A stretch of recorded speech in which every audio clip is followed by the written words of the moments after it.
Hi all.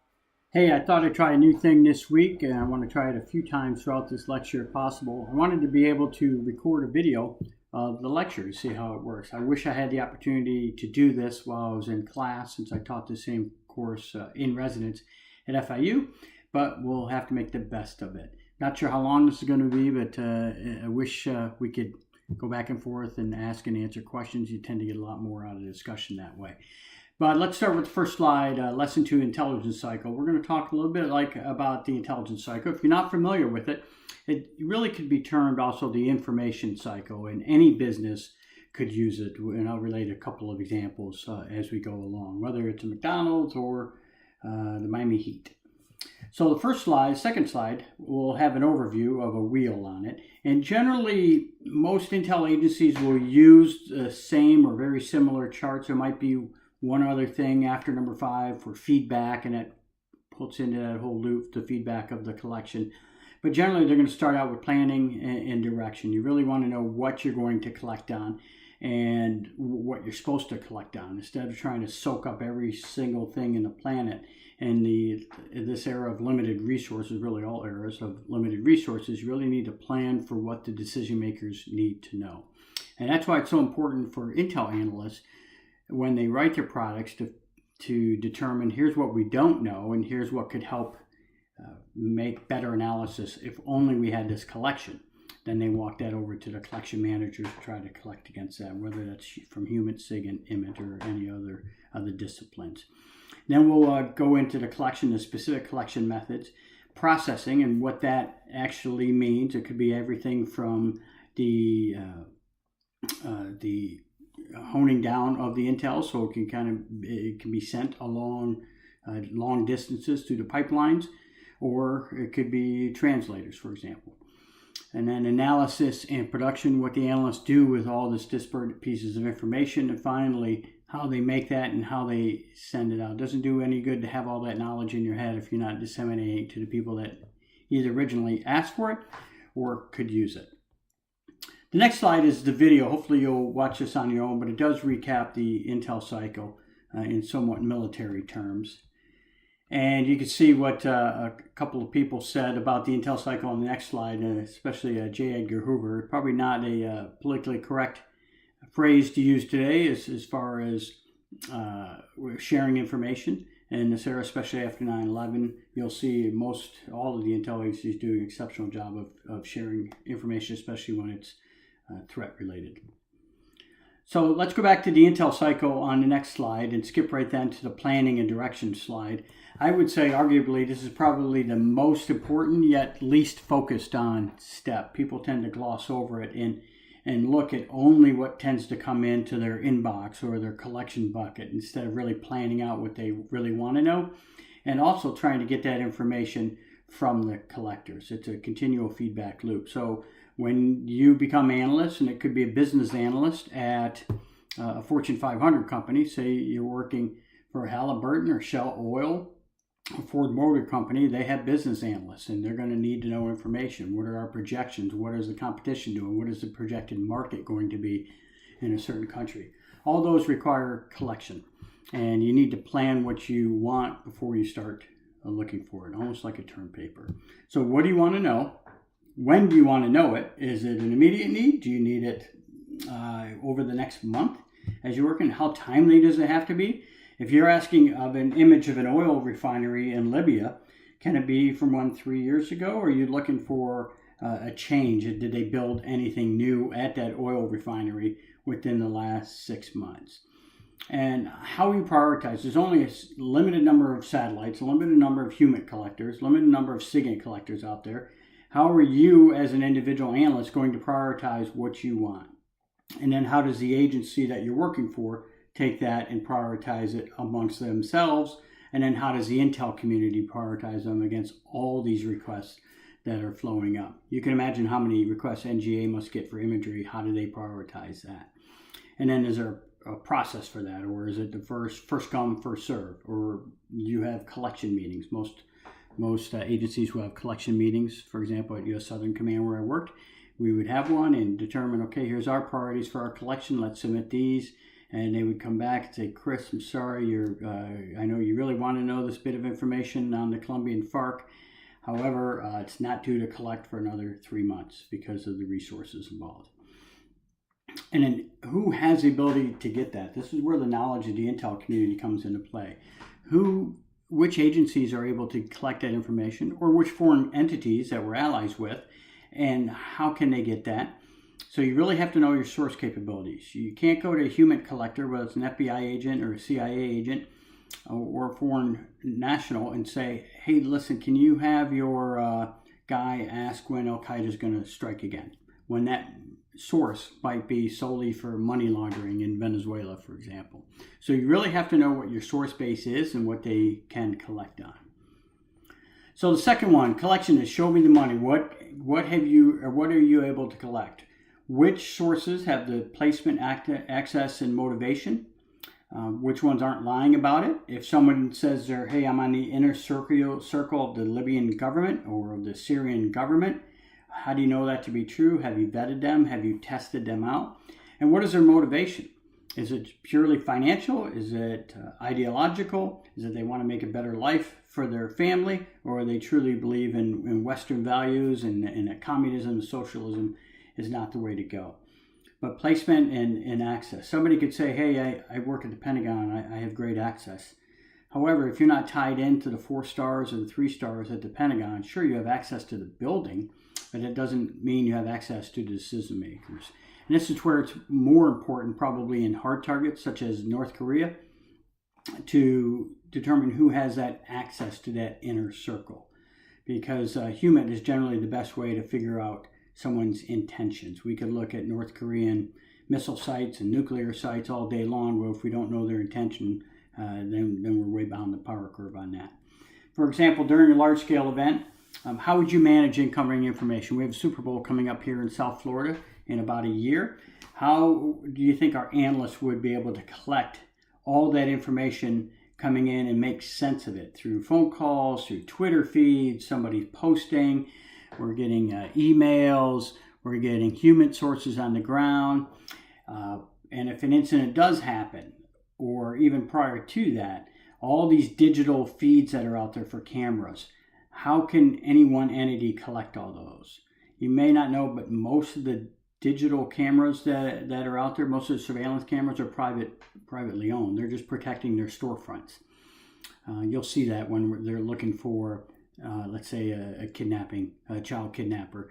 They'll look for area businesses that might have had photographs or even residences out there. There are very few government-controlled cameras out there. In the United States, there's a tendency not to trust the government to own and operate those cameras.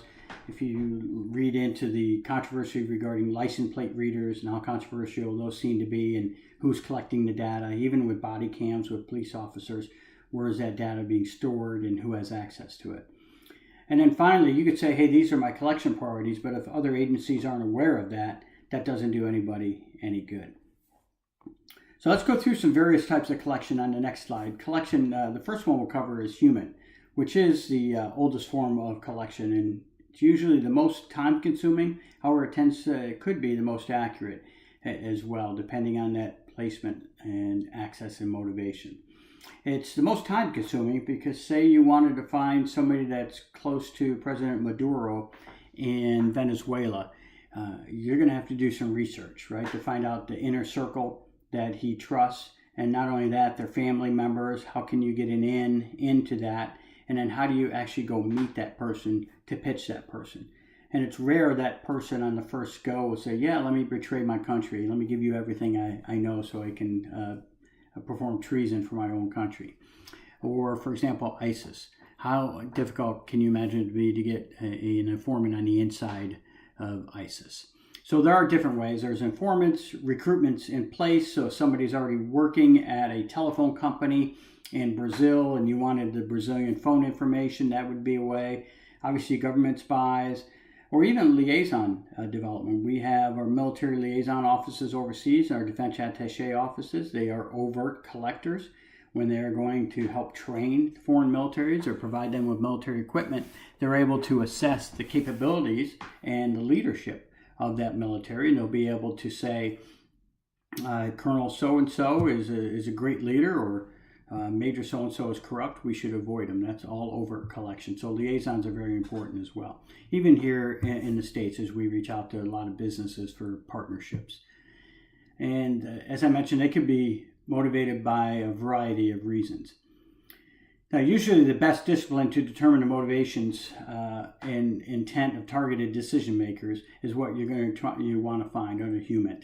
Is if you're trying to get somebody's intent and their motivation, you're not going to get that through satellite image. And sometimes SIGINT can be deceiving, and you're not really sure who they're talking to, although if you're tapped into the leader, that's obviously very helpful. IMIT goes all the way back to the Civil War, when they used to have men in balloons looking to be long-range surveillance personnel. And obviously, as the Wright brothers developed the airplane and others, you could see the capabilities of battlefield, especially intelligence, grew. It also grew over contested territory with the development of satellites and high-tech aircraft such as the U-2 and the SR-71. Now it's evolved into unmanned aerial vehicles. We prefer to call them remotely piloted vehicles, because unmanned gives a connotation that there's nobody involved in that, when in fact there's at least 2 pilots.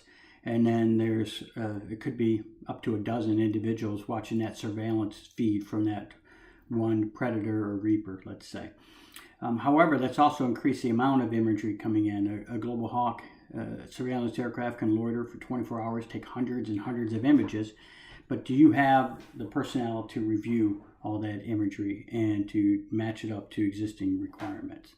Next slide starts out with SIGINT. It's the intercept of communications and electronic signals. Most people associate that with the National Security Agency. However, many of the intel community agencies have their own version of SIGINT. For example, the FBI has legally approved wiretaps, or Title IIIs. There's also the FISAs, which you may have heard about in the news, which Foreign Intelligence Surveillance Act against entities with ties to foreign countries or organizations.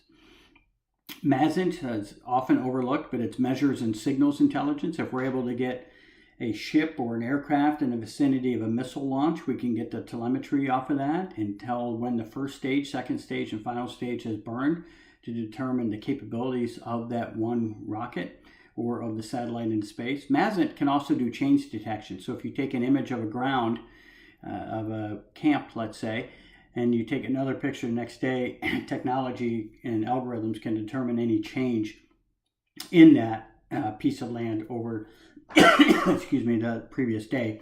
You can see tire tracks would be highlighted, or construction of a building.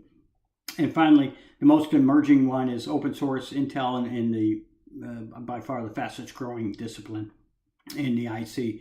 It's really been long neglected excuse me, from the days when CIA and embassy personnel used to cut out newspaper clippings and provide those as intel analysis to decision makers from foreign newspapers. Now there's obviously automated software that can go through a lot of online, from Facebook all the way to foreign social networking sites, to Twitter feeds, to company websites and government websites overseas, to pull that information in automatically and do keyword searches or batch searches, depending on what you're looking for. Let's go to the next slide and look at processing. This is most important with the digital media. How are we going to take this satellite data or this U2 data and download it? Is it going to be a direct download? Is it going to be bounced off a satellite? Is it going to go into what we call rover, which is really just a direct download of a video feed from a predator on the battlefield or forward deployed? Or is that going to go all the way back stateside to an imagery analyst to annotate it before they send that to the decision makers? Do you have the capability? Do you have the bandwidth? Do your servers? Do you have the storage space for all of this information? You can imagine, for example, the Boston Marathon bombing, how long it took to look at all that video and pictures everybody had and to assemble it. Do you have the not only the physical bandwidth, but the people bandwidth to actually look at that video? And then if you had conflicting pieces of information with that processing, we had an imagery saying that, hey, there's no missile at this campsite. However, we have signals intelligence, which says there very much is an SA-2 missile at that same location. How would you deconflict that information? And as I mentioned, do you have enough people to process it? Let's go through to analysis and production. We talked about in the first week how a lot of people confuse information with analysis, but as you rightly saw, that intelligence is information has added value. For example, during the playoffs, LA Chargers, New England Patriots going on right now, actually downstairs as I record this. I could tell you the score is 14-7. That is information. That doesn't give you any intel whatsoever as far as who's leading, what quarter is it, who has the ball, who has the momentum, how many yards, was it offensive scores, were they defensive scores. Similarly with the Marlins baseball game, I can tell you it's 3-2, and that doesn't really give you enough information at all. And then what do you expect out of your intelligence, and how can you as an analyst contribute? There are many obstacles to effective intel analysts. We're going to go over that in the course of this class, but one of them are the biases and mindsets that are inherent in all of us. But also, it's just a matter of time. I mean, you could spend 24 hours a day at work and never really be able to read through all the intelligence that's provided to you or that's available out there. What I like to do when doing quick analysis is best case, worst case, and most likely scenarios. I'll give you a real world scenario.